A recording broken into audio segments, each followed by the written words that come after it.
என்னை பின்பற்றி வா. You follow me. என்னை பின்பற்றி. You follow me. ஜபத்தை கேட்கும் எங்கள் தேவா, கிருபை பெரிதல்லோ. கர்த்தருடைய நாமம் மகிமைப்படுவதாக. இந்த நாளிலும் தேவ சமூகத்திற்கு வந்த உங்கள் ஒவ்வொருவரையும் ஆண்டவராகிய இயேசு கிறிஸ்துவின் பரிசுத்த நாமத்தினாலே நான் வாழ்த்துகிறேன், நான் வரவேற்கிறேன். இந்த நாளிலும் ஆண்டவருடைய வார்த்தை கேட்கும்படியாய் மார்ச் மாதம் 1ஆம் தேதி நமக்கு கர்த்தருடைய நாளாய் வந்திருப்பது நமக்கு மிகுந்த ஒரு சந்தோஷம், ஒரு பாக்கியமான ஒரு வேளைதான். கடந்த மாதத்திலும் 1ஆம் தேதி ஞாயிற்றுக்கிழமை வந்தது, இந்த மாதத்திலும் 1ஆம் தேதி ஞாயிற்றுக்கிழமையாக வந்திருப்பது. முதல் நாளிலேயே கர்த்தருடைய சமூகத்தில் இருப்பது என்பது நமக்கு ஒரு நல்ல ஒரு சந்தோஷமான ஒரு நாள். கர்த்தர் இந்த நாளை நமக்கு ஆசீர்வதித்து நமக்கு தருவாராக, நம்மோடு கூட இருப்பாராக. இந்த வருஷத்திலும் கர்த்தர் நம்மோடு கூட பேசும் பொழுது நமக்கு கொடுத்த வாக்குத்தத்தம், நான் உன்னை சந்திப்பேன் என்று சொன்னார். சந்திப்பேன் என்று சொல்லும் பொழுது நம்முடைய வாக்குத்தத்தத்தை அடையும்படியாக கர்த்தர் சந்திக்கிறவராய் இருக்கிறார். நம்மை விருப்தியாக்கும்படியாய் கர்த்தர் சந்திக்கிறார். தம்முடைய வல்லமையை நம்மிலே விளங்க பண்ணும்படியாய் கர்த்தர் சந்திக்கிறவராய் இருக்கிறார். அப்படி நான் சந்திப்பேன் என்று சொன்ன வார்த்தையை அடிப்படையாய் வைத்துதான் நாம் ஒவ்வொரு மாதமும் 1ஆம் தேதி ஆண்டவர் இந்த உலகத்திலே வேத பகுதியிலே யாரை சந்தித்தார் என்பதை பற்றி நாம் தியானிக்கும் பொழுது, கடந்த பிப்ரவரி மாதத்தில் ஆதாமை ஆண்டவர் சந்தித்தார் என்று சொல்லி, ஆதாமை சந்திக்கும் பொழுது அவர் இன்பத்தையும் தம்முடைய இரக்கத்தையும் தம்முடைய ரம்மியத்தையும் ஆண்டவர் கொடுத்தார் என்று சொல்லி, ஆதாமை ஆண்டவர் சந்தித்த அந்த சந்திப்பின் ஆசீர்வாதத்தை நாம் கவனித்தோம். இன்றைக்கும் கூட இந்த மார்ச் மாதம் 1ஆம் தேதியிலே என்னோடு கூட நீங்கள் ஆதியாகமம் 6ஆம் அதிகாரம் 8வது வசனத்தை நீங்கள் என்னோடு கூட எடுத்துக்கொள்ளுங்கள். ஆதியாகமம் 6ஆம் அதிகாரம் 8வது வசனத்தை நான் உங்களுக்காக வாசிக்கின்றேன். நோவாவுக்கோ கர்த்தருடைய கண்களில் கிருபை கிடைத்தது. நாம் ஜெபிப்போம். கண்களை மூடி. நல்ல பிதாவே, உமக்கு ஸ்தோத்திரம். இந்த நாளுக்காய் உமக்கு நன்றி செலுத்துகின்றோம். இந்த நாளிலும் தேவரீர் நாங்கள் வாசித்த இந்த வேத வசனத்தினுடைய பகுதியை தேவரீர் எங்களுக்கு ஆசீர்வாதமாக்கி தருவீராக. கர்த்தாவே, கடந்த மாதங்களிலே ஆதாமிற்குரிய காரியங்களை பேசினவர், இந்த நாட்களிலும் நோவாவை பற்றின காரியங்களை நாங்கள் தியானிக்கத்தக்கதாய், நாங்கள் கவனிக்கத்தக்கதாய் கர்த்தர் நீர் உதவி செய்வீராக. நோவாவை சந்தித்த தேவன் நோவாவுக்கு எதை செய்தார் என்பதை இந்த நாட்களிலே நாங்கள் கர்த்தாவை ஆராய்ந்து பார்க்கத்தக்கதாய் எங்களை ஒருமனப்பட்டு சபையிலே கூடி வர செய்த உம்முடைய கிருபைக்காக ஸ்தோத்திரம். இந்த நாளிலே இந்த வசனங்கள் எங்கள் இருதயங்களிலே பதியட்டும். அதற்கேற்ற கிருபையை இந்த நாளிலே நாங்கள் பெற்றுக்கொள்ளத்தக்கதாய் கர்த்தர் நீர் எங்களுக்கு கிருபை செய்யும், உதவி செய்யும், காத்துக்கொள்ளும். இயேசுவின் நாமத்தில் பிதாவே, ஆமென். கர்த்தருடைய நாமம் மகிமைப்படுவதாக. நோவாவுக்கோ கர்த்தருடைய கண்களில் கிருபை கிடைத்தது. நீங்கள் இந்த வசனத்தை 2 விதமான மொழிபெயர்ப்பிலேயே நான் வாசிக்கும் பொழுது இந்த வசனம் இப்படியாய் சொல்லப்படுகிறது. God was happy with Noah என்று சொல்லப்படுகிறது. இன்னொரு டிரான்ஸ்லேஷனில் இப்படியாய் சொல்லப்படுகிறது, The Lord was pleased with Noah என்று சொல்லப்படுகிறது. Pleased, happy என்ற ஒரு வார்த்தை தமிழில் மகிழ்ச்சி என்று வருகிறது. நீங்கள் இந்த பகுதியை வாசிக்கும் பொழுது ஆண்டவர் மனுஷனை சிருஷ்டித்ததின் நிமித்தமாய் அவர் மனஸ்தாபப்பட்டார் என்று 5வது 6வது வசனங்களிலே சொல்லப்படுகிறது.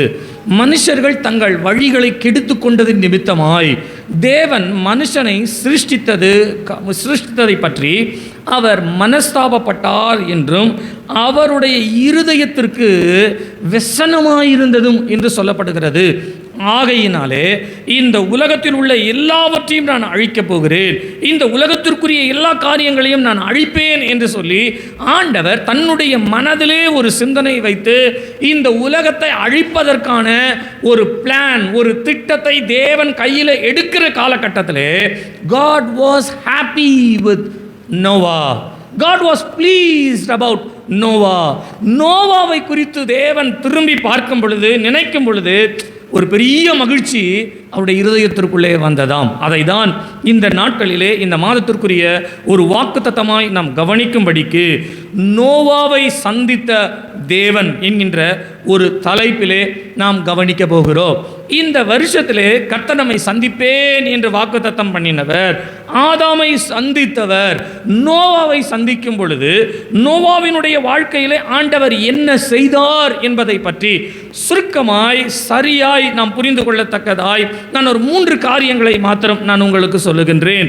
நோவாவுக்கோ கர்த்தருடைய கண்களிலே கிருபை கிடைத்தது என்று சொன்னால், தேவன் உலகத்தை அழிக்க வேண்டும் என்று தீர்மானம் பண்ணுகிற நேரத்திலே நோவாவை பற்றி ஒரு சிந்தை வருகிறது.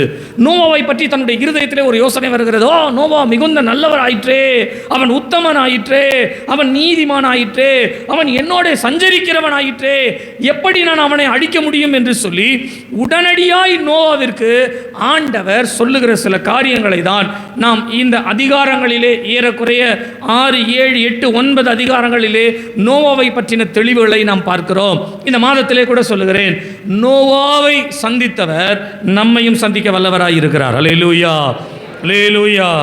நான் நோவாவை சந்தித்தார் என்று சொன்னால் கிருபை கிடைத்தது என்று வேதத்தில் எழுதியிருக்கிறது. நான் இந்த கிருபையை சந்திப்பாகவே சொல்லுகிறேன். கர்த்தர் உலகத்தை அழிக்க வரும் பொழுது, உலகத்தை நாசப்படுத்த வரும் பொழுது வேதத்தில் எழுதியிருக்கிற நிக்கிரகம் பண்ணுவேன் என்று சொல்லுகிறார். நிக்கிரகம் என்று சொன்னால் திரும்பி அது வராது என்று ஒரு பொருள் இருக்கிறது. அப்ப திரும்பி வர முடியாத, திரும்பி எழுப்ப முடியாத ஒரு கோபத்திற்குள்ளே தேவன் வந்து பூமியை அழிக்கும்படியாய் நினைக்கிற நேரங்களிலே நான் நோவாவை மாத்திரம் சந்தித்து நோவாவுக்கு மாத்திரம் நான் என்னுடைய ஆசீர்வாதத்தை தெரியப்படுத்துகிறேன் என்று சொன்னார். அல்லேலூயா, அல்லேலூயா, அல்லேலூயா. நோவாவை கர்த்தர் சந்தித்தார் என்று சொன்னால் வேத வசனத்திலே ஒரு 3 இடங்கள் சொல்லப்படுகிறது, 3 ஆசீர்வாதங்கள் என்று சொல்லப்படுகிறது. முதலாவதாக, தேவன் நோவாவை சந்தித்தார் என்று சொன்னால் அவர் நோவாவை காப்பாற்றும்படியாய் சந்தித்தார். சால்வேஷன். தேவன் நோவாவை சந்தித்தார் என்று சொன்னால் நோவாவை கவனிக்கும்படியாய் சந்தித்தார். சொல்யூஷன். மூன்றாவது, நோவாவை சந்தித்தார் என்று சொன்னால் நோவாவை கனப்படுத்தும்படியாய் தேவன் சந்தித்தார். சக்சஷன். திரும்பமாய் சொல்லுகிறேன், காப்பாற்றினார், சால்வேஷன், கவனித்தார், சொல்யூஷன், கனப்படுத்தினார், சக்சஷன். கர்த்தருடைய நாமம் மகிமைப்படுவதாக. நான் ஒவ்வொரு வசனங்களுக்குள்ளாக இன்றைக்கு நமக்கு நேரம் இருப்பதைப் போல நான் உங்களுக்கு அந்த நேரத்தோடு சொல்கிறேன். நல்ல தேவனுடைய வசனத்தை சந்தோஷமாய் கேட்கிற உங்கள் ஒவ்வொருவரையும் இயேசு கிறிஸ்துவின் நாமத்தினாலே நான் வாழ்த்துகிறேன். இந்த ஆசீர்வாதம் உங்களுக்கு பலிக்கட்டும் என்று தேவ சமூகத்திலே உங்களுக்காய் வேண்டுகிறேன். அல்லேலூயா, அல்லேலூயா. கர்த்தருடைய நாமம் மகிமைப்படுவதாக. முதலாவது நான் உங்களுக்கு சொன்னேன், சால்வேஷன், காப்பாற்றுதல். நீங்கள் வேதத்தை வாசிக்கும் பொழுது நோவாவை ஆண்டவர் காப்பாற்றும்படியாய் தம்முடைய கிருபையை அவர் கொடுத்தாராம். நீங்கள் ஆதியாகமம் 7ஆம் அதிகாரத்தினுடைய 23வது வசனத்தை நீங்கள் வாசிப்பீர்களானால், 7ஆம் அதிகாரம் 23வது வசனம் வாசிங்க.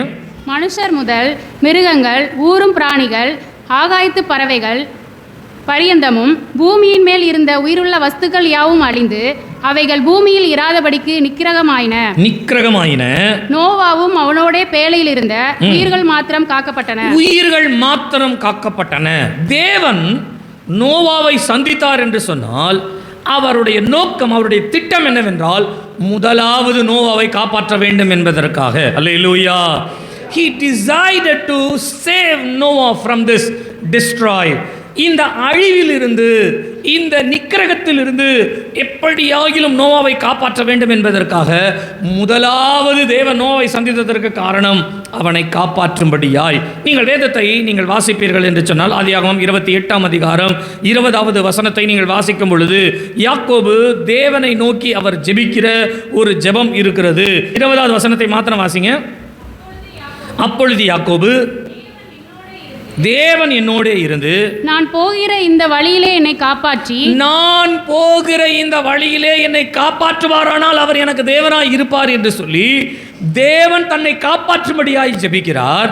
அதே தேவன் நீங்கள் யாக்கோபை குறித்து வாசிக்கும் பொழுது லாபானுடைய வீட்டிலிருந்து யாக்கோபு தன்னுடைய வீட்டிற்கு அவன் புறப்பட்டு வரும் பொழுது வழியிலே 31ஆம் அதிகாரம் 29வது வசனம் சொல்லுகிறது, லாபான் யாக்கோபை துரத்தி பின் சென்று வந்து யாக்கோபை சந்திக்கும் பொழுது யாக்கோபு இடத்தில் சொல்லுகிறார், உன் தேவனாகிய கர்த்தர் என்னை சந்தித்து உனக்கு தீமை செய்யக்கூடாது, தீமையாய் பேசக்கூடாது என்பதை எனக்கு தெரியப்படுத்தினார் என்று சொல்லுகிறார். அப்படியானால் யாக்கோபு தன்னை காப்பாற்றும்படியாய் ஜெபிக்கிறார்.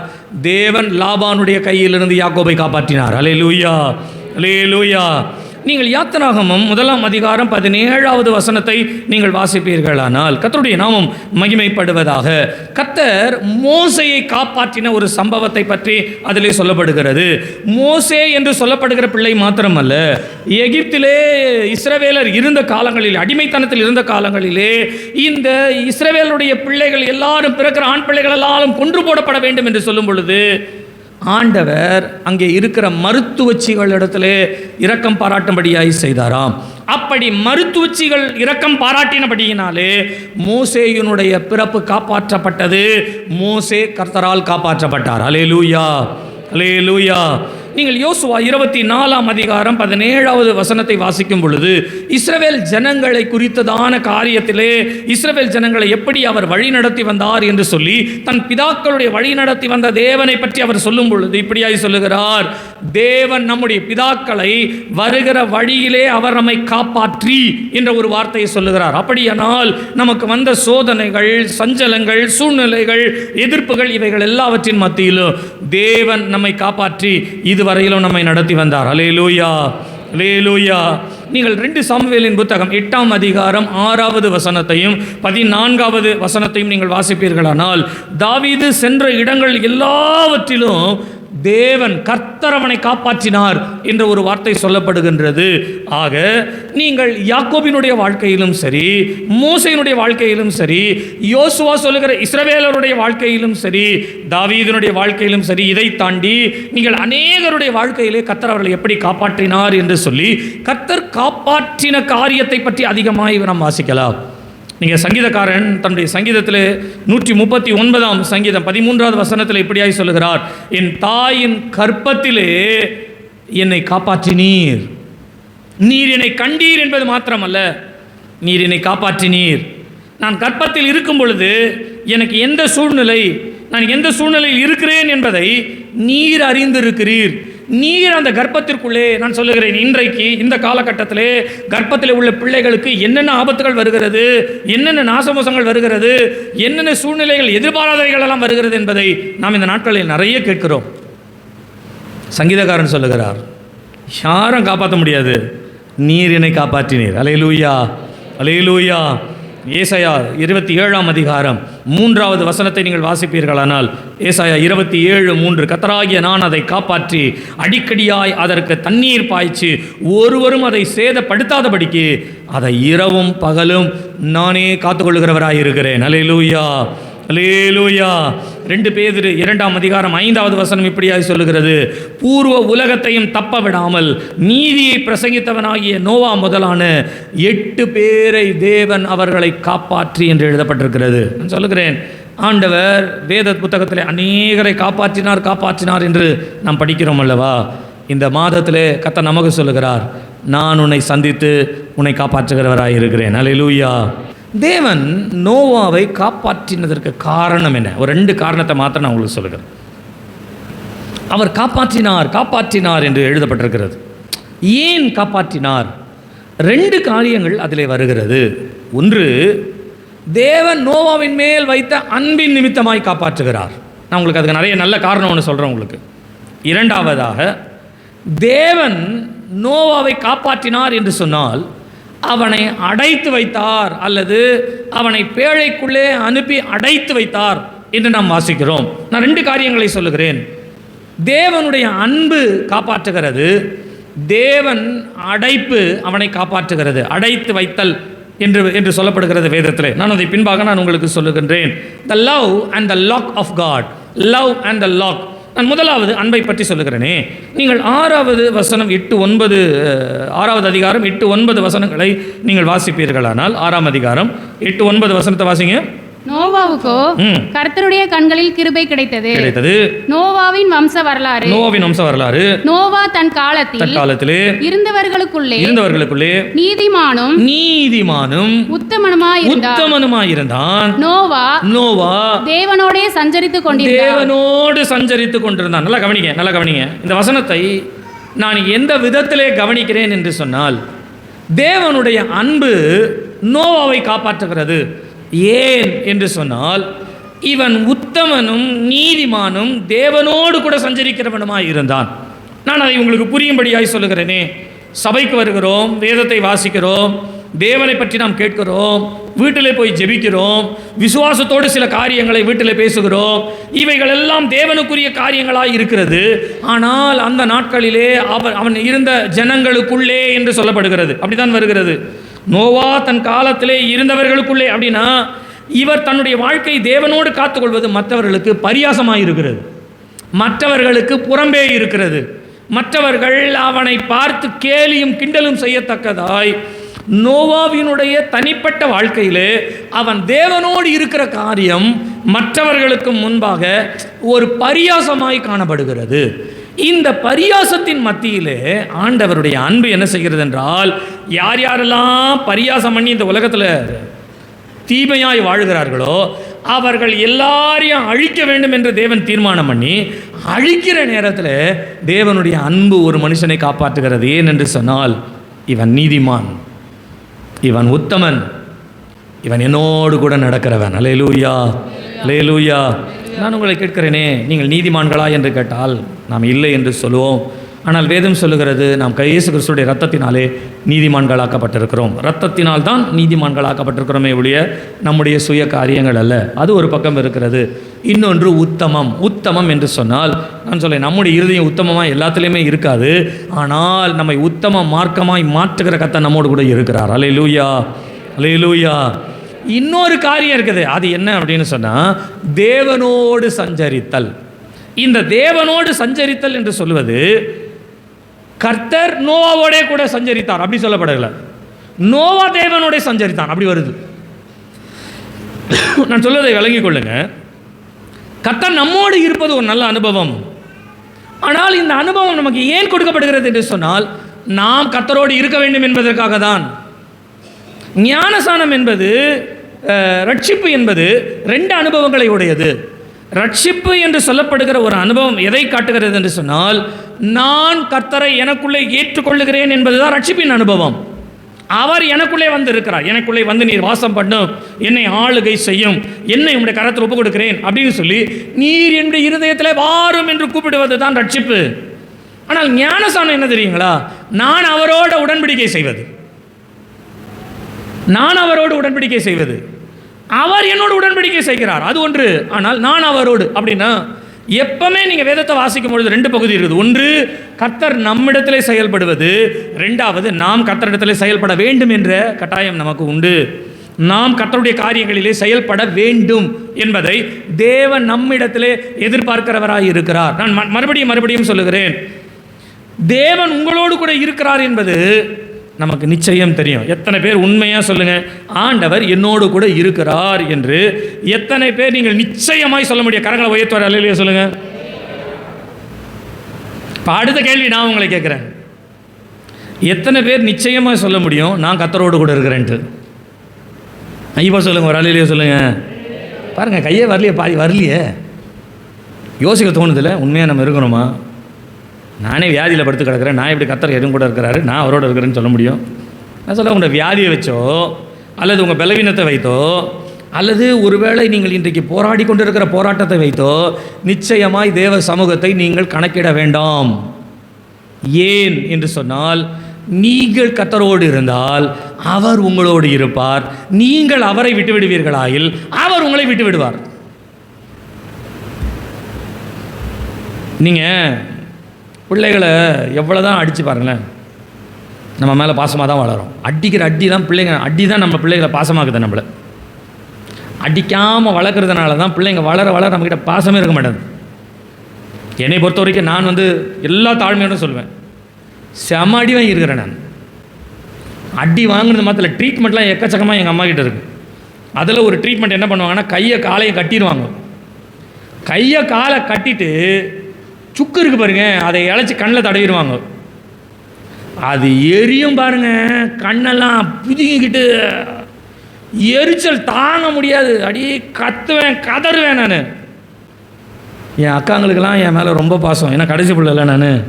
அதனால் அரக்கோணத்தில் இருக்கிற அக்கா தான் என்ன பண்ணும், மெதுவாக அம்மா பாவமா நான் போய் எதையாகில நீ வந்து காப்பாற்றுறன்னு போனீங்கன்னா உன்னையே பிச்சிருவேன்னுவாங்க. அதுக்கு தூரமாக நின்னே பார்ப்பாங்க. நோவா தேவனோடு கூட சஞ்சரித்த ஒரு மனுஷன், தேவனோடு கூட இருந்த ஒரு மனுஷனா. இந்த தேவனோடு கூட இருக்கிற மனுஷனை ஆண்டவர் சரி செய்து சீர்படுத்தி அவனை தன்னோடு கூட வைத்திருக்கிறார். தேவனோடு கூட நோவா இருப்பது வேதம் சொல்லுகிறது. அவன் தேவனோடு கூட சஞ்சரித்தபடியினாலே ஆண்டவர் அவன் மேல் அன்பு வைத்தார். அவர் அல்லேலூயா சொல்லுங்க பார்க்கலாம். அல்லேலூயா. நீங்கள் உபாகமம் 33ஆம் அதிகாரம் 12வது வசனத்தை வாசிப்பீர்களானால் பென்யமீனை குறித்து ஆண்டவர் மோசே மூலமாய் சொல்லுகிறார், அவன் கர்த்தருக்கு பிரியமானவன், அவரோடு கூட சுகமாய் தங்கி இருப்பான் என்று சொல்லப்படுகிறது. இந்த பெஞ்சமின் யார் என்று சொன்னால் கர்த்தருக்கு பிரியமானவன். இந்த கர்த்தருக்கு பிரியமானவன் என்ன பண்ணுவான் அப்படின்னு சொன்னா அவரோடே சுகமாய் தங்கி இருப்பான். வாசிங்க அந்த வசனத்தை வாசிங்க. பென்யமீனை குறித்து கர்த்தருக்கு பிரியமானவன் அவரோடே சுகமாய் தங்கி இருப்பான். சுகமாய் தங்கி இருப்பான். அவனை என்னாலும் அவர் காப்பாற்றி, பாருங்க அந்த வார்த்தை பாருங்களேன், சுகமாய் தங்கி இருக்கிறதுனால என்னாலும் அவர் அவனை காப்பாற்றி அவன் எல்லைகளுக்குள்ளே வாசமாய் இருப்பான். தேவன் அவனோடு கூட வாசமாய், இவன் சுகமாய் கர்த்தரோடு இருக்கிறபடியினாலே கர்த்தர் இவனுக்குள்ளே வாசம் பண்ணுகிறவராய் இருக்கிறார். அல்லேலூயா. நீங்கள் மார்க் எழுதின சுவிசேஷம் 10ஆம் அதிகாரம் 21வது வசனத்தை நீங்கள் வாசிப்பீர்களானால் அதிலே ஒரு வாலிபனாய் இருந்த ஒரு நல்ல ஐஸ்வர்யவானாய் இருந்த ஒரு வாலிபத்தின் ஐஸ்வர்யவான், அவன் ஒரு 100க்கு அதிபதியாக இருக்கிற அதிகாரத்தில் உள்ளவன். இயேசுவை வழியிலே கண்ட உடனே நேரடியாக வந்து அவருடைய பாதத்தின் கீழே முழங்கால் படிக்கிட்டு அவரிடத்தில், ஆண்டவரை நான் நித்திய ஜீவனை பெற்றுக்கொள்வதற்கு நான் என்ன செய்ய வேண்டும் என்று கேட்கிறார். அப்போ ஆண்டவர் சொல்லுகிறார், உனக்கு வேத வசனங்கள் சொல்லுகிறபடி உன் தாயும் தகப்பனையும் கனம் பண்ணுவாயாக என்று சொல்லும் பொழுது அவன் உடனே ஒரு காரியத்தை சொல்லுகிறான், நான் இதை என்னுடைய சிறு வயதிலிருந்து நான் செய்கிறேன். இவன் இந்த வார்த்தையை சொன்ன உடனே நீங்கள் வேதத்தில் வாசித்தீங்கன்னா இயேசு அவர்கள் சிந்தையை அறிந்து அப்படின்ட்டு இருக்கு. அப்படின்னா நம்ம என்ன இயேசு கிறிஸ்து கிட்ட பேசுகிறோமோ, he knows our thoughts, he knows it very well, அது அவருக்கு நல்லா தெரியும். அப்படி தெரிஞ்சவர் உடனே என்ன கேட்டிருக்கலாம்னா, ஏய் நீ என்கிட்டயே வந்து இப்படி சொல்கிறியா, போய் உன் வீட்டில் இருக்க உன் தாயின் தகப்பனையும் உன் தாய் எப்படி இருக்காங்க தகப்பன் எப்படி இருக்காங்க பாருங்க அப்படின்னு சொல்லியிருக்கலாம்ல. ஆனால் ஆண்டவர் அப்படி செய்யலை. ஏன் செய்யலை அப்படின்னு சொன்னால் அவன் மேலே அன்பு கூர்ந்து அவனுக்கு அடுத்த கட்டளையும் சொல்கிறார். அப்படின்னா யார் கர்த்தருடைய சமூகத்திலே கர்த்தருக்கு ஏற்றதை போல வசனத்துக்கு ஏற்றதை போல அவரோடு கூட நடக்கிறார்களோ அவர்கள் மேல் அன்பு கூர்ந்து 10:21 வாசிங்க. இயேசு அவனை பார்த்து அவனிடத்தில் அன்பு கூர்ந்து, அவனிடத்தில் அன்பு, ஏன் அன்பு கூறுகிறார் என்று சொன்னால் நீ கற்பனைகளின்படி கட்டளையின்படி நடந்து என்னோடு கூட இருக்கிறவன். அல்லேலூயா, அல்லேலூயா. நீங்கள் ரோமர் 8ஆம் அதிகாரம் 37வது வசனத்தை நீங்கள் வாசிப்பீர்களானால் நம்மேல் அன்பு கூறுகிறவராலே முற்றும் ஜெயம் கொள்ளுகிறவர்களாக நாம் இருக்கிறோம் என்று அப்போஸ்தலனாகிய பவுல் சொல்லுகிறார். தேவனுடைய அன்பு நமக்குள் இருக்கிறபடியினால் நாம் அவரை அன்பு கூறுகிறோம் என்பது உண்மைதான். ஆனால் அவருடைய அன்பு நமக்கு கிடைக்கும் என்று சொன்னால், அவருடைய அன்பை நாம் பெற்றுக்கொள்வோம் என்று சொன்னால் இந்த உலகத்தில் எந்த காரியத்திலும் பவுல் சொல்லுகிறார், முற்றிலும் ஜெயம் கொள்ளுகிறவர்களாய் நாம் இருக்கிறோம். அல்லேலூயா, அல்லேலூயா. நல்லா தெரிந்து கொள்ளுங்க, தேவன் 2 விதமான கூட்டங்களை நேசிக்கிறார். ஒன்று பாவிகளையும் அவர் நேசிக்கிறார், மற்றொன்று தம்மை பின்பற்றுகிறவர்களையும் அவர் நேசிக்கிறார். பாவிகளை நேசிக்கும் பொழுது ஒரு ரட்சிப்பு கிடைக்கிறது. ஆனால் அதே நேரத்தில் சொல்லுகிறேன், தம்மை பின்பற்றுகிறவர்கள் தம்மை நேசிக்கும் பொழுது ஆண்டவருடைய அன்பு என்ன பண்ண தெரியுங்களா, அவரில் என்றென்றைக்கும் நிலைத்திருக்கத்தக்கதாய் நம்மை காப்பாற்றுகிறது. அல்லேலூயா, அல்லேலூயா. சொல்கிறேன், இன்றைக்கி ஆண்டவரோடு இருக்கும், நாளைக்கு எந்த பிசாசு வந்து என்ன பண்ண போகுதுன்னு நமக்கு தெரியாது. ஆனால் ஒன்று தெரியும், என்னோட கூட இருக்கிற ஆண்டவர் ஒரு நாள் என்னை விட்டு கொடுக்க மாட்டார். ஆமீன் சொல்லுங்கள், சத்தமாக சொல்லுங்கள். என் கூட இருக்கிறவர், என் மேல் அன்பு வைத்திருக்கிறவர் ஒரு நாளும் என்னை விட்டு கொடுக்கவே மாட்டார். ஒரு நாளும் விட்டு கொடு. நீங்கள் பெற்றோர்லாம் பாருங்களேன், பிள்ளைகளை வளர்க்குற பெற்றோர்லாம் பாருங்களேன், அவங்க அடிப்பாங்க, அவங்க திட்டுவாங்க, அவங்க என்ன வேணாலும் பண்ணுவாங்க. ஆனால் இன்னொருத்தர் யார் ஆகிலும் பிள்ளையை பற்றி பேசிட்டா கோவம் வருமா வராதா? கண்டிப்பாக வரும். நம்ம பிள்ளை தப்பே பண்ணியிருந்தாலும் கூட பரவாயில்ல, தப்பே பண்ணியிருந்தா கூட நம்ம பிள்ளையை திட்டுறது அடிக்கிறது வந்து அந்த உரிமையான நம்ம அடிப்போம், உண்மையாக அடிப்போம். ஆனால் மற்றவர்கள் நம்முடைய பிள்ளைகள் தவறு செய்தார்கள்னு சொல்லும்போது நல்லா அடிங்க, நல்லா உதைங்க அப்படின்னு ரொம்ப ஈஸியாக சொல்ல மாட்டோம். அவ்வளோ ஈஸியாக எல்லாருக்குமே இடம் கொடுக்க மாட்டோம். வீட்டில் இருக்கிற பாட்டி தாத்தா யாராக இருந்தாலும் சரி, அடிங்க பரவாயில்ல, நீங்கள் திருத்துங்க அப்படின்னு நம்ம சொல்லலாம். ஆனாலும் அவங்க அடிக்கும் பொழுது நம்முடைய இருதயத்திற்குள்ள ஒரு சின்ன ஒரு கஷ்டம் நமக்கு இருக்கும்ல, இருக்குமா இருக்காதா? இருக்கும்ல. நான் வசனத்தை யாக்கும் பேசுகிறேன், அவங்க உணர்வை பற்றி நான் பேசலை. தேவன் தம்முடைய பிள்ளைகளின் மேல் அன்பு கூறுகிறார் என்று சொல்லும் பொழுது, தம்முடைய பிள்ளைகளின் மேல் அன்பு வைத்திருக்கிறார் என்று சொல்லும் பொழுது நான் சொல்லுகிறேன், தம்மை பின்பற்றி வருகிறவர்களை எந்த சத்துருவும் தொடாதபடிக்கு தனக்குள்ளே பாதுகாத்து கொள்ளுகிற ஒரு காரியத்திலே தேவன் உயர்ந்தவராயிருக்கிறார். அல்லேலூயா, அல்லேலூயா, அல்லேலூயா. நான் சொல்லுகிறேன், இந்த மாதத்திலே கர்த்தர் உங்களை பாதுகாக்கும்படியாய் உங்களை சந்திக்கிறார். ஏன் தெரியுங்களா? நீங்கள் அவரோடு கூட இருக்கீங்கன்னு அவருக்கு நல்லா தெரியும். ஒருவேளை அவர் நினைக்கிற மாதிரி அல்லது உலகத்தில் இருக்கிறவங்க அல்லது பரலோகத்தில் இருக்கிற தூதர்கள் வந்து 100க்கு 100 கணக்கு போடுறாங்களான்லாம் இல்லை. எனக்கு தெரிஞ்சு நம்ம ஒரு 20% தான் அவரோட கூட இருக்கிறோன்னே வைத்துக்கொள்ளுங்களேன். ஆண்டவருக்கு அந்த 20% பெரிய சந்தோஷம். அவர் அதை 20 30 மாற்றுவார், 30 40 மாற்றுவார், 40 60 மாற்றுவார், 60 80 மாற்றுவார். ஒரு நாள் அதை 100% மாற்றுறதுக்கு பரலோகத்திலேருந்து கீழே இறங்கி வந்து நம்மளை கூட்டிகிட்டே போயிடுவார். அல்லேலூயா சொல்லுங்கள், அல்லேலூயா, அல்லேலூயா. நீங்கள் இப்பொழுது கர்த்தரோடு இருக்க விரும்புகிறீர்கள், ஒரு நாள் கர்த்தர் உங்களோடு இருக்கும்படியாய் உங்களை தம்மிடத்தில் சேர்த்துக்கொள்ள வரப்போகிறார். அல்லேலூயா, அல்லேலூயா. அது மாத்திரமல்ல, தேவனுடைய பாதுகாப்பு அல்லது காப்பாற்றுதல் என்று சொல்லப்படுவது இரண்டாவதாக அவர் அடைத்து வைத்தார் என்று சொல்லப்படுகின்றது. நீங்கள் 7ஆம் அதிகாரம் 16வது வசனத்தை நீங்கள் வாசிப்பீர்களானால், 7ஆம் அதிகாரம் 16வது வசனம் வேகமாக வாசிங்க. கட்டளையிட்டபடியே ஆணும் பெண்ணுமாக சகலவித மாம்ச ஜந்துக்களும் உள்ளே பிரவேசித்தன. அப்பொழுது கர்த்தர் அவனை உள்ளே விட்டு கதவை அடைத்தார். நீங்க நல்லா கவனிங்களேன். ஆண்டவர் முதலாவது தம்முடைய அன்பின் நிமித்தமாய் கிரியை செய்கிறார். இரண்டாவது அவர் செய்கிற காப்பதற்காய் செய்கிற ஒரு காரியம், உள்ளே விட்டு கதவை அடைத்தார். இதுக்கு ஒரு பெரிய எக்ஸ்பிளனேஷன்லாம் நமக்கு தேவையில்லைன்னு நான் நினைக்கிறேன். தேவன் ஒரு அழிவை கொண்டு வரப்போகிறார். அந்த அழிவிலே சிக்கிக்கொள்ளாதபடிக்கு நோவாவையும் அவனுடைய குடும்பத்தையும் உள்ளே விட்டு கதவை அடைத்தார். கர்த்தருடைய நாமம் மகிமைப்படுவதாக. நீங்கள் ஆதியாகமம் 19ஆம் அதிகாரம் 10வது வசனத்தை வாசிப்பீர்களானால், 2 தூதர்கள் சோதோம் குமாரா பட்டணத்திற்கு வருகிறார்கள் லோத்துவை சந்திக்கும்படியாய் வரும் பொழுது, லோத்தினுடைய மனுஷர்கள் அல்லது அந்த சோதோம் குமாராவினுடைய மனுஷர்கள் எல்லாரும் லோத்தினிடத்திலே யார் வந்திருக்கிறார்கள் என்று சொல்லி தங்களுடைய துர்க்குணத்தின் நிமித்தமாய் அவனுடைய வீட்டை நோக்கி வருகிறார்கள். அப்படி வீட்டை நோக்கி வரும் பொழுது இந்த லோத் அவர்களோடு கூட பேசுகிறான். என்னுடைய வீட்டுக்கு வந்தவர்களை விட்டு விடுங்கள், என்னுடைய வீட்டில் இருக்கிற பெண் பிள்ளைகளை நான் உங்களுக்கு தருகிறேன், உங்க இஷ்டத்திற்கு நீ என்ன வேணாலும் செய்து கொள்ளுங்கள், ஆனால் என் வீட்டுக்கு விருந்தினராய் வந்திருக்கிறார்கள். அவ்வளவு துஷ்டத்தனமான ஒரு மனுஷர்கள் இந்த சோதோம் குமாரா பட்டணத்தார். அவர்கள் அவனை நெருங்கும் பொழுது வேதம் சொல்லுகிறது, அந்த தூதர்கள் அவனை உள்ளே இழுத்து கதவை அடைத்தார்களாம், பூட்டினார்கள். நீங்கள் சொல்கிறேன், உங்களுக்கு இந்த மாதத்தில் உங்களுக்கு எந்த ஆபத்து வந்தாலும் ஒரு கை உங்களை இழுக்கிறத நீங்கள் காண்பீர்கள். ஆமென் சொல்லுங்கள், சத்தமாக சொல்லுங்கள். எந்த ஆபத்து வேணாலும் இந்த மாதத்தில் வைக்கப்பட்டிருக்கிறோம். நமக்கு தெரியாது என்ன நடக்குமோன்றது தெரியாது, ஆனால் ஒன்று நடக்கும்ன்றது நமக்கு தெரியும். என்ன நடக்கும் தெரியுங்களா? ஆபத்து எந்த விதத்தில் வரப்போகுது, எப்படி இருக்க போகுது, எந்த ஆபத்துன்றது எனக்கு தெரியாது. ஆனால் ஒன்று நல்லா தெரியும், இந்த ஆபத்திலிருந்து என்னை தப்புவிப்பதற்கு தேவனுடைய கரம் எனக்காய் செயல்பட போகிறது. அல்லேலூயா, அல்லேலூயா, அல்லேலூயா. நான் சொல்லுகிறேன், தீயவர்களிலிருந்து காப்பாற்றுவதற்கு தேவன் நம்மை ஒளித்து வைக்கிறார், அடைக்கிறார்.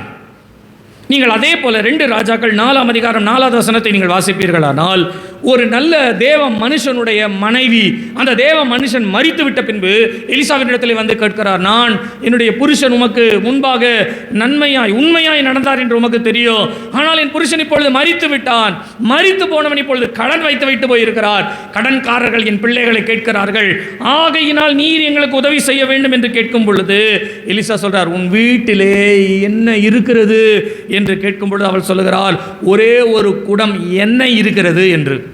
இப்போ எலிசா சொல்கிறாரு, நீ நேராக வீட்டுக்கு போ, உன் அயலகத்தார் இடத்திலிருந்து எல்லா பாத்திரங்களையும் நீ வாங்கி கொண்டு உன் வீட்டிலே வைத்து உன் பிள்ளைகளை வீட்டிற்குள்ளே கொண்டு வந்து நீ கதவை அடைத்து அப்படின்ற வார்த்தை பேசுகிறாரு. கதவை அடைச்சிட்டு உனக்கு இருக்கிற எண்ணெயை மற்ற பாத்திரத்தில் நீ வார்க்க வேண்டும். அப்படியானால் நல்ல கவனிங்க, கதவை அடைத்தல் என்ற ஒரு வார்த்தை நமக்கு முதலாவது சொல்லுகிறது தீயவர்கள் மத்தியிலிருந்து நம்மை காப்பாற்றுகிறார். இரண்டாவது, இந்த ராஜாக்களுடைய புத்தகத்தில் எலிசாவினுடைய காலத்தில் வாசிக்கும் பொழுது தனக்கு உதவி இல்லாத ஒரு ஸ்திரீயை தன் 2 பிள்ளைகளையும் காப்பாற்றுவதற்கு கெஞ்சின அந்த ஸ்திரீக்கு ஆண்டவர் ஒரு காப்பாற்றுதலை கொடுக்கிறார். என்ன காப்பாற்றுதலை கொடுக்கிறார்னா, உனக்கு இருக்கிற எண்ணெயை விற்று நீ உன் கடனை அடைத்து ஜீவனம் பண்ண. அப்படின்னா நம்முடைய கடன்களை அடைக்கும்படியாய் தேவன் இந்த மாதத்திலே நமக்கு உதவி செய்ய வல்லவராய் இருக்கிறார். கரங்களை உயர்த்தி ஒரு அல்லேலூயா சொல்லுங்க, நல்ல சத்தமாக சொல்லுங்க.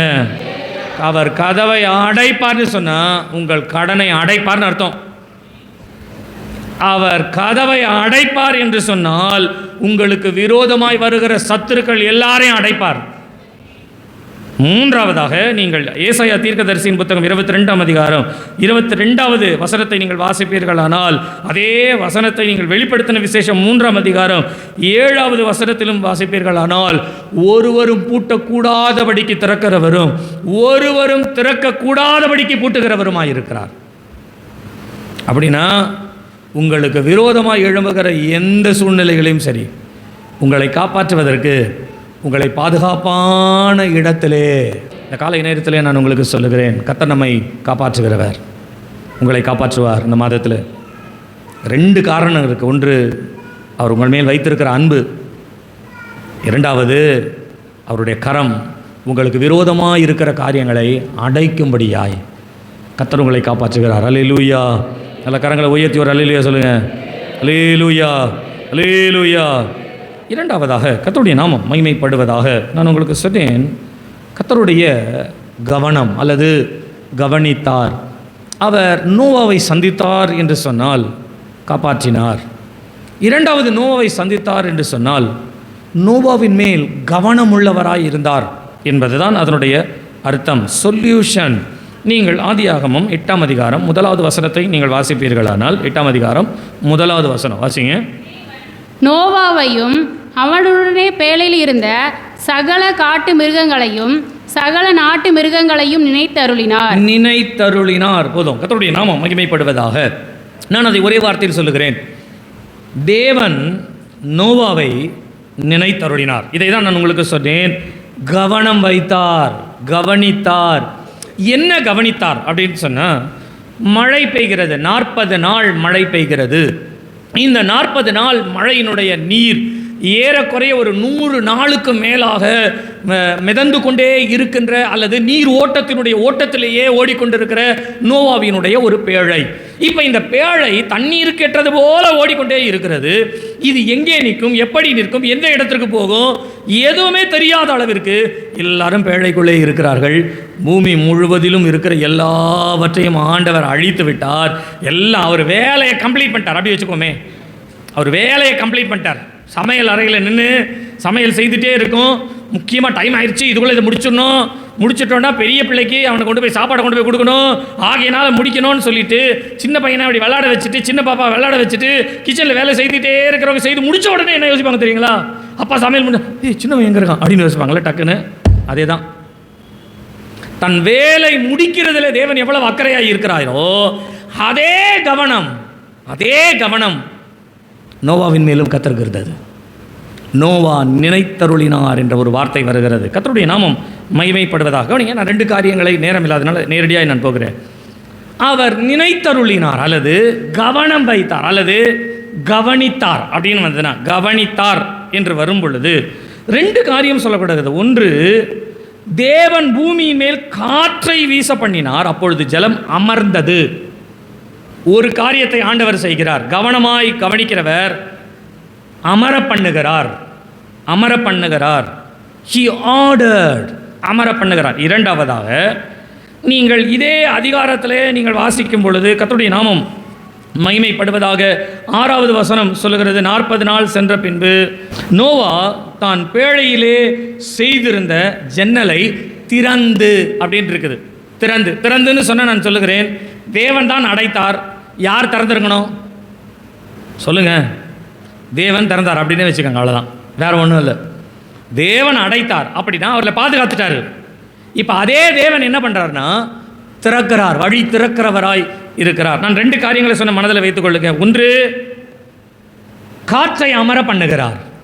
மற்றொன்று, தான் திறத்தலை அவனுக்கு அறிவிக்கிறார். ஒரு காரியத்தை அவர் அடைத்தார், அதை நான் திறக்கிறேன் என்பதை அறிவிப்பு கொடுக்கிறார். 2 காரியங்களை மனதில் வைத்துக் கொள்ளுங்கள். அமர்ந்திருத்தல், அறிவித்தல்.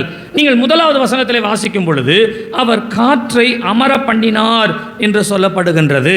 நீங்கள் காற்றை அமர பண்ணினார் என்று சொல்லும் பொழுது பூமியிலே காற்றடிக்கிறது, காற்றின் நிமித்தமாய் தண்ணீர் ஓடுகிறது, தண்ணீருடைய ஓட்டத்திலே பேழையும் ஓடுகிறது. இந்த ஓடுகிற பேழையை எங்கேயாகிலும் ஒரு இடத்திலே சமாதானமாய் நிறுத்த வேண்டும், எங்கேயாகிலும் ஒரு இடத்திலே அதை அமைதிப்படுத்த வேண்டும். இந்த சமாதானத்தோடு அமைதிப்படுத்துவதற்கு தேவன் ஒரு காரியத்தை சொல்லுகிறார். காற்றை மெதுவாய் வீச பண்ணி அமரப்படுகிறார், அமைதியாக்குகிறார். நமக்கு இந்த அமைதின்னு சொன்ன உடனே உங்களுக்கு ஒரு வசனம் ஞாபகம் வரலாம், ஒரு சம்பவம் ஞாபகம் வரலாம். நீங்கள் மத்தேயு 14ஆம் அதிகாரம் 32வது வசனத்தை வாசிச்சிங்கன்னா இயேசு கிறிஸ்து சீஷர்களை பார்த்து சொல்கிறார், நீங்கள் அக்கறைக்கு நீங்கள் போங்க அப்படின்னு சொல்லி அவர் தனித்து ஜெபம் பண்ணுறார். அப்படி ஜெபம் பண்ணிட்டு இருக்கும் பொழுது இவங்க நடுவு கடலுக்கு போயிட்டாங்க. படகு ஆடுது, காற்று அடிக்குது, காற்று வீசுது, கடல் அப்படியே கடல் எழும்புகிறது, படகு அமிழ்ந்து போகத்தக்கதாய், அப்படி அமிழ்ந்து போகத்தக்கதாய் வீசுகிற காற்றின் மத்தியிலே இயேசு அவர்கள் கஷ்டப்படுகிறார்கள் என்பதை அறிந்து அவர் கடலின் மேல் நடந்து வந்தார் என்று இருக்கு. அப்படி நடந்து வந்தவர், நீங்கள் அந்த வசனத்தை வாசித்தீங்கன்னா, அவர் படகின் மேல் தம்முடைய பாதத்தை வைத்த உடனே காற்று ஸ்டாப். நான் உங்களுக்கு இப்படி சொல்லுகிறேனே, சங்கீதத்தில் ஒரு வசனத்தை சொல்லி டக்கு நான் அடுத்த ஸ்டெப்புக்கு போயிடுறேன். நீங்கள் 65ஆம் சங்கீதத்தை வாசிப்பீர்களானால், அலைகளையும் இரைச்சல்களையும் அமளிகளையும் அமர்த்துகிறீர் என்று சங்கீதக்காரன் சொல்லுகிறார். 65ஆம் சங்கீதம் 7வது வசனம், அலைகளின் இரைச்சல்களையும் அமளியையும் நீர் அமர்த்துகிறீர். 107ஆம் சங்கீதத்தினுடைய 29வது வசனத்தையும் சொல்லுகிறது, அவர் கொந்தளிப்பை அமர்த்துகிறவராயிருக்கிறார். இந்த காலை நேரத்திலே 1ஆம் தேதியிலே கர்த்தர் உங்களோடு கூட பேசுவாராக.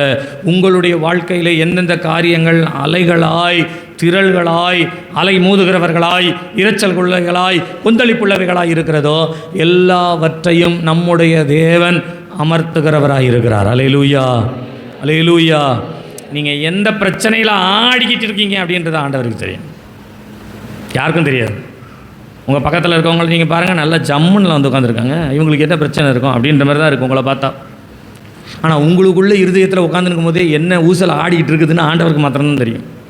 நான் சொல்லுகிறேன், அவர் அலைகளை அமர்த்துகிறவராக இருக்கிறார், இரைச்சல்களை அமைதியாக்குகிறவராக இருக்கிறார். இறையாதே அமைதலாயிரு என்று கட்டளை கொடுக்கிறவராக இருக்கிறார். அதே தேவன் உங்களுக்கு உதவி செய்ய வல்லவராக இருக்கிறார். அல்லேலூயா, அல்லேலூயா.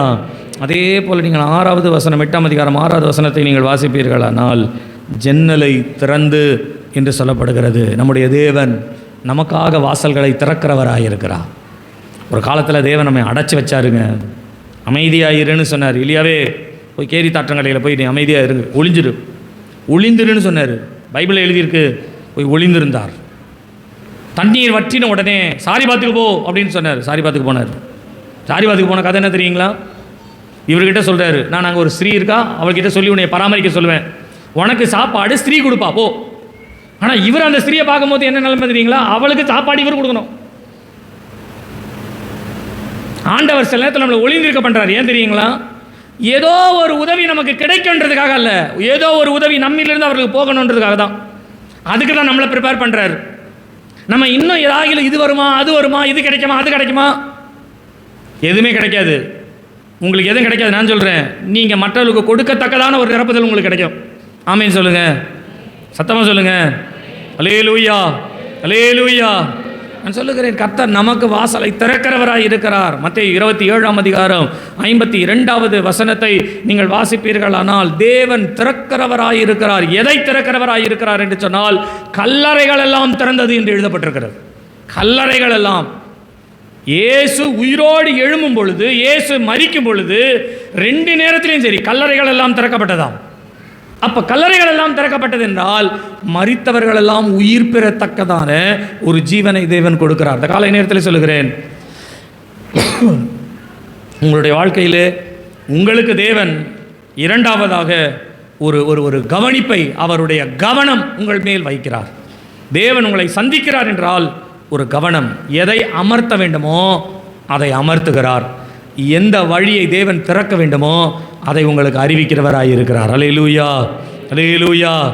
லாசருவினுடைய கல்லறையில் போய் நின்று கல்லை புரட்டி போடுங்கள்னு சொன்னார். கல்லை எடுங்கன்னார். யாருமே எடுக்க முடியாது. மார்த்தாள் சொல்கிறாங்க, ஆண்டவரே 4 நாள் ஆயிடுச்சு, அது நாருமே, நீ கல்லை எடு. நான் சொல்கிறேன், நீ கல்லை எடு. எடுக்க வேண்டிய கல்லை, புரட்ட வேண்டிய கல்லை புரட்டுறவர் அவர் இருக்கிறாரு. எழுப்ப வேண்டிய லாசருவை எழுப்புகிற தேவன் நம்மோடு கூட இருக்கிறார். அல்லேலூயா, அல்லேலூயா. நான் 2 காரியங்களை சொன்னேன், உங்கள் மனதில் வைத்துக் கொள்ளுங்கள். 1, அவர் காப்பாற்றினார். 2, அவர் கவனித்தார். 3வது ஒரே ஒரு காரியத்தை ஒரு 5 நிமிஷத்தில் நான் சொல்லி முடிக்கிறேன். 3வது, ஆண்டவர் நம்மை சந்தித்ததற்கு காரணம் என்னவென்று சொன்னால், அவர் நம்மேல் கவனம் வைப்பது மாத்திரமல்ல, நம்மை கனப்படுத்துகின்ற ஒரு வேலையை செய்கிறார். என்ன கனப்படுத்துகிற வேலை என்று சொன்னால், நீங்கள் 9ஆம் அதிகாரம் 1வது வசனத்தை நீங்கள் வாசிப்பீர்களானால், 9ஆம் அதிகாரம் 1வது வசனம் வாசிங்க. நோவாவையும் அவன் குமாரரையும் ஆசீர்வதித்து நீங்கள் பலுகி பெருகி பூமியை நிரப்புங்கள். இந்த வார்த்தையை நம்ம ஆதாமுடைய வாழ்க்கையில் கேட்டிருக்கோம்ல, நீங்கள் பலுகி பெருகி பூமியின். ஆண்டவரே டைரக்டாக சொன்ன ஒரு வார்த்தை தான். பேழையை உண்டாக்கும் பொழுது நீங்கள் பார்த்தீங்கன்னா ஆண்டவர் நோவாகிட்ட மாத்திரம் தான் சொல்கிறார். ஆனால் பேழையிலேருந்து வெளியில் வந்து இவரில் ஆசீர்வதிக்கும் பொழுது அவன் குமாரரையும்னு சேர்க்கிறார். பாருங்க, என்ன அழகாக இருக்குது பாருங்கள். அப்போ இது வரைக்கும் அப்பா வந்து பைத்தியக்காரத்தனமாக நடந்துட்டு இருந்தாருன்னு நினச்சிருப்பாங்கள்ல. பேழை கட்டும் பொழுதுலாம் நினச்சிருக்கலாம் மேபி.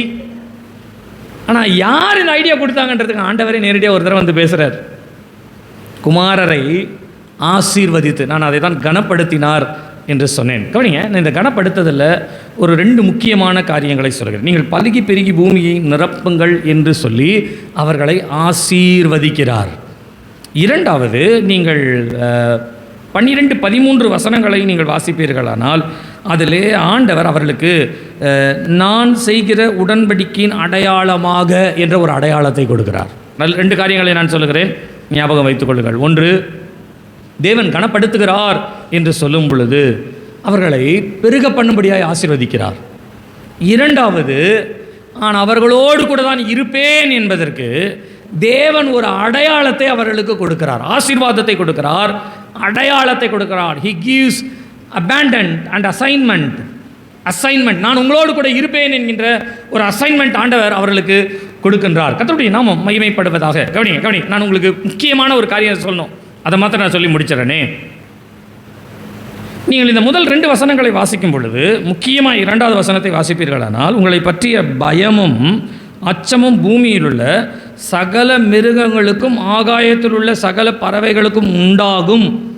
பூமியிலே நடமாடுகிற யாவும், சமுத்திரத்தினுடைய மச்சங்கள் யாவும் உங்களுக்கு கை அளிக்கப்பட்டன. இந்த வார்த்தை நீங்கள் நல்லா கவனிங்களேன். 1, உங்களை பற்றின ஒரு பயமும் அச்சமும் மிருகங்களுக்கு இருக்கும்.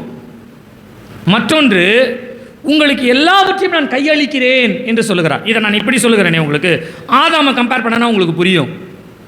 இந்த ஆதாம் தான் எல்லாருக்கும் பேர் வச்சாரு, எல்லாத்தையும் ஆண்டு கொள்ளுங்கள் அப்படின்னு ஆண்டவர் சொன்னார். ஆளுகையில் இருக்கிறார். இப்போ இவருக்கு பயம்ன்றது எதுவுமே இருக்காது இல்லைங்களா? ஆனால் ஒரு நாள் பாவம் செய்த உடனே, தேவனுடைய விட்டு விலகின உடனே எல்லாவற்றை பற்றியும் அவருக்கு ஒரு பயம் வருகிறது. எல்லா மிருகங்களும் அவருக்கு விரோதமாக எழும்புகிறது. அப்போ மிருகங்களை பற்றி, பூமியில் உள்ளவைகளை பற்றி ஒரு பயம் ஆதாமுக்கு இருந்தது. 2வது, ஆதாமுக்கு ஆண்டவர் சொன்னார், நீங்கள் எல்லாவற்றையும் ஆண்டு கொள்ளுங்கள் என்று சொன்னார். ஆளுகையை இழந்து போனார்கள். நீங்கள் அதை அப்படியே வாழ்க்கையில் வாசிக்கணும். ஆண்டவர் 2த்தையும் ரெனியூ பண்ணுறாரு பாருங்களேன்.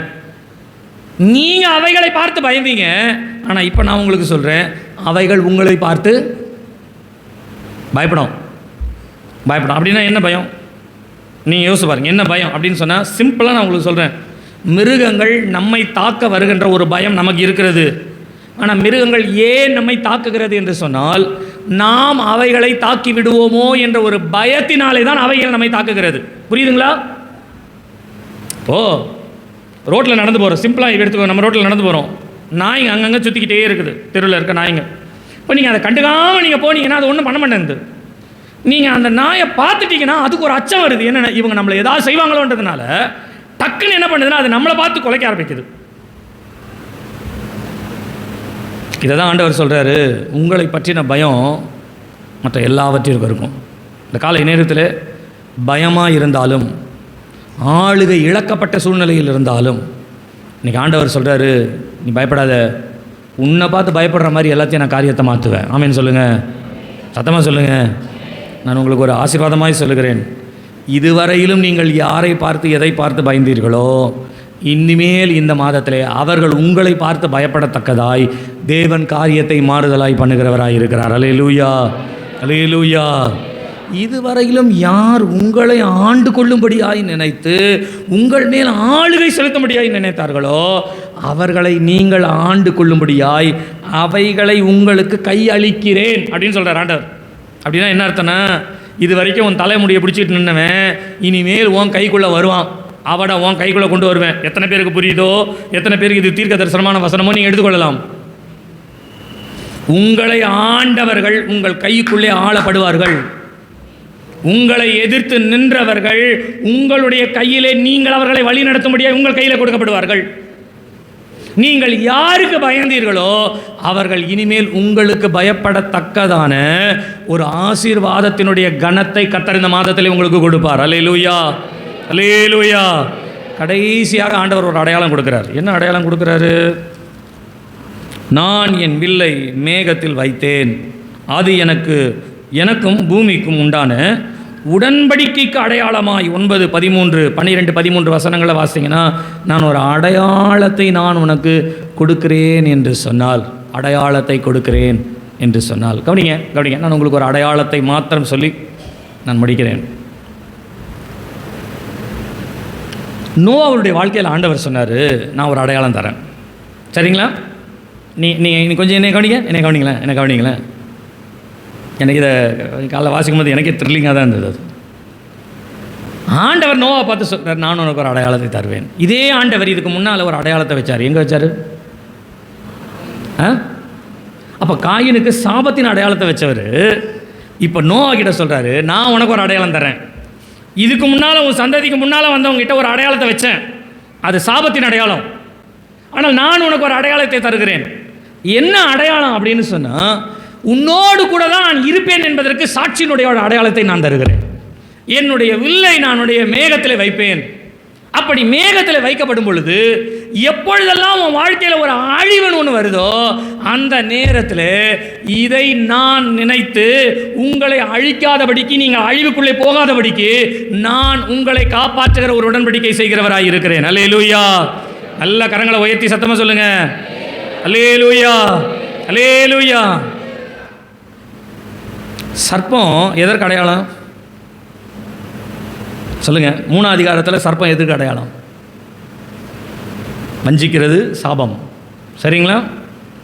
நீங்கள் அப்படியே என்னாகமத்துக்கு வாங்கலாம். என்னாகமம் 21ஆம் அதிகாரம் 9வது வசனத்தை வாசிங்கன்னா, வெண்கல சர்ப்பத்தை ஆண்டவர் செய்ய சொல்கிறார். எதுக்குன்னா, யார் யாரெல்லாம் இந்த வெண்கல சர்ப்பத்தை நோக்கி பார்க்குறாங்களோ அவர்கள் எல்லாரும்,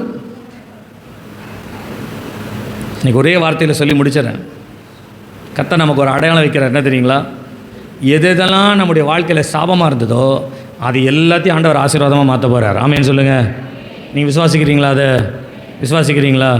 உங்கள் பிள்ளைகள்லாம் எக்ஸாம் எழுத போகிறாங்க. நான் சொல்கிறேன், இது மக்கு படிக்காது, என்ன தான் பண்ண போதோ தெரியல அப்படின்னு சொல்லி நம்முடைய இருதயத்திலே ஒரு வேதனை இருக்குது.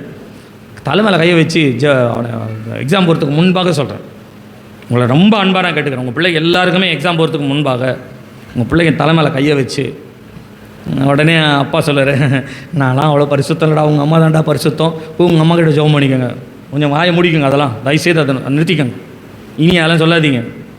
நீங்கள் கர்த்தருடைய சத்தத்தை கேட்குற யாருமே பரிசுத்தம் தான். நீங்கள் ஆண்டவர் விசுவாசிக்கிறீங்களா? விசுவாசிக்கிறோம். கர்த்தருடைய வசனத்தை விசுவாசிக்கிறீங்களா? விசுவாசிக்கிறோம். கர்த்தருடைய வசனம் நடக்கணும் விசுவாசிக்கிறீங்களா? விசுவாசிக்கிறீங்க. அவ்வளோதான். கர்த்தருடைய நாமத்தை சொல்லி, கர்த்தருடைய வசனத்தை சொல்லி தலைமையில் கையை வச்சு எந்த காரியத்திலும் உங்கள் பிள்ளைகள் ஆசீர்வதிக்கப்படணுமோ அந்த காரியத்தை ஆசீர்வாதமாக சொல்லுங்கள். அந்த சாபமும் ஆசீர்வாதமாய் மாறும். ஆமேன். அல்லேலூயா, அல்லேலூயா. ஆகையினாலே பிள்ளைங்க தலைமையில் கையை வச்சு ஜெபம் பண்ணி தான் ஸ்கூலுக்கு அனுப்பணும். நான் பரிசுத்தம் இல்லை, நீ பரிசுத்தம் இல்லை, கதெல்லாம் நீங்கள் பேசாதீங்க தயவுசெய்து. அதெல்லாம் விட்டுருங்க. ஏனென்றால் ஒரு காலத்திலே சாபமாய் இருந்தது, பிந்தின காலத்திலே தேவன் அதை ஆசீர்வாதமாய் சாட்சியாய் மாற்றினார். அதே சாபத்திற்குள்ளாய் இருந்த ஒரு சர்ப்பத்தை தேவன் ஆசீர்வாதமாய் சர்ப்பத்தையே மாற்ற முடியும் என்று சொன்னால் உங்களையும் என்னையும் மாற்றுவதற்கு அவர் வல்லவராய் இருக்கிறார். கரங்களை உயர்த்திவர் அல்லேலூயா சொல்லுங்க. அல்லேலூயா, அல்லேலூயா. 3 காரியங்களை ஞாபகம் வச்சுக்கோங்க. கர்த்தர் இந்த மாதம் உங்களை சந்திப்பார். நான் சொல்லுகிறேன், உங்களை காப்பாற்றுவார். கர்த்தர் ஏன் உங்களை சந்திக்கிறார்னா, இன்றைக்கி உங்களை பார்த்து ஆண்டவர் சொல்கிறார், பொறுமையாக அழகாக நிறுத்தி சொல்கிறார், மகனே மகளே, இந்த மாதத்திலே நான் நோவாவை சந்தித்ததை போல நான் உன்னை சந்திப்பேன். ஆமென் சொல்லுங்கள். சந்திப்பேன் என்று சொன்னால் நான் உன்னை காப்பாற்றுகிறவராய் இருக்கிறேன். சந்திப்பேன் என்று சொன்னால் நான் உன்மேல் கவனம் உள்ளவராய் இருக்கிறேன். சந்திப்பேன் என்று சொன்னால் நான் உன்னை கனப்படுத்துகிறவராய் இருக்கிறேன். கரங்களை உயர்த்தி ஒரு அல்லேலூயா சொல்லுங்க. அல்லேலூயா, அல்லேலூயா. இந்த ஆசீர்வாதம் இந்த மார்ச் மாதத்திலே உங்களுக்கு பலிப்பதாக, உங்கள் மேல் இந்த ஆசீர்வாதம் இருப்பதாக என்று இயேசுவின் நாமத்தினாலே நான் உங்களை ஆசீர்வதிக்கிறேன். ஆமென் சொல்லுங்க. சத்தம் ஆமென் சொல்லுங்க. கரங்களை தட்டி கர்த்தரை ஸ்தோத்திரம் பண்ணுங்க. எல்லாரும் கரங்களை தட்டி. என்னை பின்பற்றி வா. You follow me. என்னை பின்பற்றி. You follow me. ஜெபத்தை கேட்கும் எங்கள் தேவா.